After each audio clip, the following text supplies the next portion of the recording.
ప్రస్తుతం తీన్మార్ మల్లన్న కూడా ఇంతకు ముందు ప్రెస్ మీట్ పెట్టడం జరిగింది. దాంట్లో అనేక సంచలన విషయాలు కూడా వెల్లడించడం జరిగింది. ప్రస్తుతం మనతో పాటు కాంగ్రెస్ నాయకులు గజ్జల కాంతం గారు ఉన్నారు. ఒకసారి మాట్లాడే ప్రయత్నం చేద్దాం. అన్న నమస్తే. అన్న తీన్మార్ మల్లన్న మాటలను ఎట్లా చూస్తారు? తీర్మార్ మల్లన్న ఏంటి ఎట్లా చూసేది? కాంగ్రెస్ తీన్మార్ మల్లన్నకు భయపడి ఆయనను సస్పెండ్ చేసింది. బీసీ ఉద్యమం ఏడ ఉద్రిక్తత అవుతుంది అని చెప్పేసి మల్లన్నను కాంగ్రెస్ నుండి తీసేసింది అని చెప్పి చెప్తా ఉన్నారు. ఆ కాంగ్రెస్ సస్పెన్షన్ తోటి బీసీ ఉద్యమం ఆగదని చెప్పేసి ఆయన బలంగా చెప్తున్నారు. కాంగ్రెస్ పార్టీ పిసిసి అధ్యక్షులు బీసీ, కాంగ్రెస్ పార్టీ పిసిసి అధ్యక్షులు బీసీ మహేష్ కుమార్ గౌడ్ గారు. దీనికి క్రమశిక్షణ కమిటీ చైర్మన్ పిసిసి అధ్యక్షుడే చర్య తీసుకుంటారు అంతే తప్ప దీనికి మా ముఖ్యమంత్రి రేవంత్ రెడ్డి గారు చర్య తీసుకోలేదు. ఎవరు తీసుకున్నారు చర్య? ఒక బీసీ నాయకుడు, పిసిసి అధ్యక్షుడు మహేష్ కుమార్ గౌడ్ క్రమశిక్షణ కమిటీ చైర్మన్గా వీళ్ళిద్దరు మాట్లాడుకొని నోటీస్ ఇస్తారు, వీళ్ళిద్దరు మాట్లాడుకొని సస్పెండ్ చేస్తారు. కాంగ్రెస్ పార్టీ ఏ నిబంధనలను ఉల్లంఘించి పనిచేసిన ప్రతి సీనియర్ నాయకులు కానీ జూనియర్ నాయకులు కానీ ఎవరినైనా తగు చర్య తీసుకుంది పిసిసి అధ్యక్షుడు. గతంలో రెడ్లు కూడా అనేక సార్లు పార్టీ లైన్ దాటి మాట్లాడారు. ఎవరి మీద సస్పెండ్ వేయలేరు, కేవలం బీసీ ఎస్సీల మీద మాత్రమే చేస్తా ఉన్నారని చెప్పి చెప్తారు. అంతకుముందు రాజగోపాల్ రెడ్డి గారు మాట్లాడితే రాజగోపాల్ రెడ్డి గారు పార్టీకి రాజీనామా చేసి బీజేపీ పార్టీకి వెళ్ళిపోయాడు. ఆయన మీద చర్య తీసుకుందామని మాట్లాడుకున్న లోపే ఆయన కాంగ్రెస్ పార్టీకి రాజీనామా చేసి బీజేపీ పార్టీకి వెళ్ళి ఎమ్మెల్యేకి పోటీ చేసిండు, ఓడిపోయాడు. మళ్ళీ పోయినాక అన్ని విషయాలు మాట్లాడుకొని కాంగ్రెస్ పార్టీకి అన్ని విషయాలు మాట్లాడి తిరిగి మళ్ళీ సొంత గుటికి ఎరుకున్నాడు కాంగ్రెస్ పార్టీ. రేపు మళ్ళా తీసుకుంటారా? మరి అది హైకమాండ్ నిర్ణయం తీసుకుంటుంది. మేమట్లా హైకమాండ్ ఏం నిర్ణయం తీసుకుంటే దానికి కట్టుబడి ఉండవలసిందే. మల్లన్న గెలిపించిన ఎమ్మెల్యేలు అందరు కావచ్చు, ఇలా కాంగ్రెస్ నిలబడదంటే మల్లన్న గెలిపించిన అని చెప్తా ఉన్నాడు. ఎవడా చెప్పినాడు? వాడేవాడే మాట్లాడడానికి ఏం తమాషాలు చెప్తాడు? ఏంది ఎవడు పడితే వాడు గెలిపించడానికి ఏంటిదే?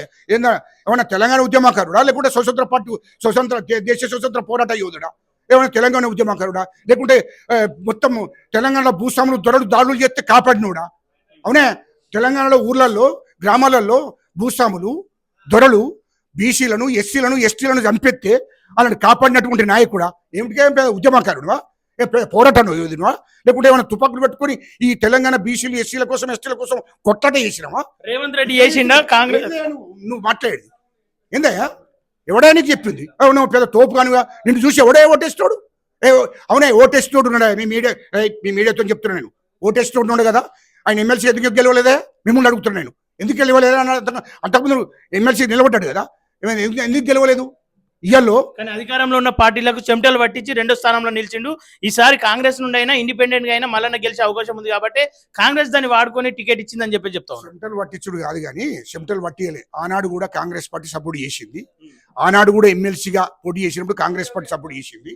అక్కడ ఉన్నటువంటి కేసీఆర్ ఎదిరించడంలో ఈయనేదో పెద్ద తోపుగాడని చెప్పి ఆనాడు నమ్మి ఆ కాంగ్రెస్ పార్టీ అన్ని పార్టీలు సపోర్ట్ చేయడంతో నువ్వు ఆడిదాకా సెకండ్ దాకా వచ్చినావు. ఇయ్యాలో కాంగ్రెస్ పార్టీ జెండాతోని కాంగ్రెస్ పార్టీ బ్యానర్ మీద కాంగ్రెస్ పార్టీ హైకమాండ్ నాయకత్వాన్ని చూసి నీకు ఓట్లు వేసినావు, నువ్వు ఎమ్మెల్సీకి గెలిచినావు. నిజాయితీ పరుడా కాదా?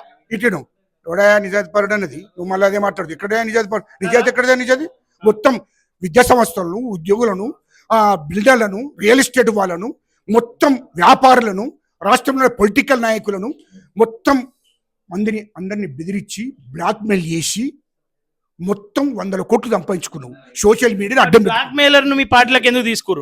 పెట్టుకొని చేసినవయ్యా బాబు. నువ్వు అడ్డం పెట్టుకొని చేసినావు. చివరకు కేసీఆర్ను కూడా బెదిరియబోతే 10 ఏళ్ళు నీ మీద దాడి చేసాడు, 10 ఏళ్ళు నిన్ను అడుగడుగున ఒత్తిపడదీశాడు, 10 ఏళ్ళు నిన్ను అరెస్ట్ చేశాడు, నీ మీద కేసులు పెట్టాడు. నీ మీద 100 కేసులు అయినాయి. కేసులు పెట్టి లోపటేసాడు, జైలుకు పంపించాడు. వాళ్ళు కేసీఆర్ ఇట్లా మంచోడు అవుతాడే కేసీఆర్? కాంగ్రెస్ లోకి ఎందుకు తీసుకున్నాను? మేము కాంగ్రెస్ లోకి తీసుకున్నాడు కాదు, కాంగ్రెస్ పార్టీకి ఇక నీకు ఎక్కడ దిక్కులేదు, ఎవడు రానిత్తలేడు. కాంగ్రెస్ పార్టీకి నువ్వు వచ్చినావు, బతిలాడితే కాంగ్రెస్ పార్టీకి తీసుకున్నాడు. ఇలా కేసీఆర్ మంచోడు అంటున్నావు. కేసీఆర్ ఎందుకు మంచోడు అయ్యిండా? కేసీఆర్ ఎందుకు మంచిగా జనాభా లెక్కలు చెప్పలేదే? జనాభా లెక్కలు అన్నాడు, కుటుంబ సర్వే చేసిండు కదా కేసీఆర్ అన్నాడు, ఎందుకు బయట పెట్టలేదే మరి కేసీఆర్? బీసీ మరి జనాభా గింతున్నది, కుటుంబ సర్వేలు చేసిండు కదా, ప్రభుత్వ సముద్రం చేయించండు కదా, మరి ఎందుకు ఇట్లేదే? ఎస్సీలు గింతున్నారు, ఎస్టీలు గింతున్నారు, బీసీలు గింతున్నారని, రెడ్లు గింతున్నారు, వెల్మలు గింతున్నారు, బ్రాహ్మణులు గింతున్నారు. జనాభా లెక్కలు ఎందుకు బయట చెప్పలేదు? పోనీ అసెంబ్లీలో ఎందుకు ప్రకటించలేదు కేసీఆర్? ఇదే మొగోడు రేవంత్ రెడ్డి గారు ముఖ్యమంత్రి అయినాక కులగణన చేశాడు, జనాభా లెక్కలు చేశాడు, 56% బీసీలు ఉన్నారు, ఎస్సీలు గింతున్నారు, ఎస్టీలు గింతున్నారు, రెడ్లు గింతున్నారు, వెల్మలు గింతున్నారు, బ్రాహ్మణులు అన్ని కులాల గురించి చెప్పాడు. ఇవాళ బీసీలకు 42% రిజర్వేషన్ పెట్టాడు, ఎస్సీ వర్గీకరణ చేశాడు. మొత్తం ప్రజా పరిపాలన నడిపిస్తున్నాడు. బీసీలకు న్యాయం చేశాడు. 42% రిజర్వేషన్. ఈ 42% రిజర్వేషన్ చేయడం కోసం రాజారాం యాదవ్ కానించి ఆర్కిష్టయ్య ఉద్యమాలు చేశాడు. దీనికి చేస్తే 42% రిజర్వేషన్ అమలు చేశాడు. ఇది వాస్తవం. 42% రిజర్వేషన్ బీసీలకు చేశాడు, ఎస్సీ వర్గీకరణ చేశాడు. ఇవాళ ఏందయ్యాను కేసీఆర్, ఒక నిమిషం, కేసీఆర్ ఏందయ్యా, కేసీఆర్ 100 కోట్లకు మాట్లాడుకున్నాడు వ్యాపారం.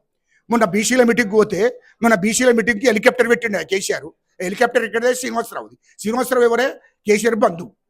శ్రీనివాసరావు కేసీఆర్ బంధువు.